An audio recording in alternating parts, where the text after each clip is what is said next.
आणि यावेळेस आपला प्रॉफिट झालेला नाहीये. बट अशाच प्रकारे तुम्ही प्रॅक्टिस करून प्रॉफिट जास्ती बुक करू शकता.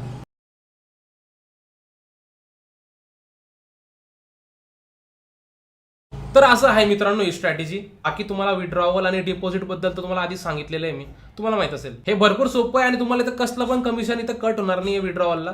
यासोबतच तुम्ही माझा प्रोमो कोड यूज करायला विसरू नका. तुम्हाला मिळेल इथं 120% पर्यंतचा बोनस पहिल्या डिपॉझिट वरती, आणि ते फक्त 24 तासाच्या आत व्हॅलिड राहील रजिस्ट्रेशन केल्यावरती. तर या ठिकाणी मी दिलेलं तुम्हाला प्रोमो कोड तुम्ही इथं टाकू शकता आणि अप्लाय करू शकता. आणि सगळ्यात शेवटी सगळ्यात इम्पॉर्टंट तुम्हाला सांगायचंय, तुम्ही तुमचा सगळा इथं शेवटचा पैसा प्लीज यूज करू नका. पूर्ण तुमचा शेवटचा पैसा लावू नका. जी काय तुमची थोडी वरवरची अमाऊंट आहे, तुम्हाला असं वाटते की ह्याला जरा वापरलं तर काय हरकत नाही, तेवढाच पैसा यूज करा. बाकी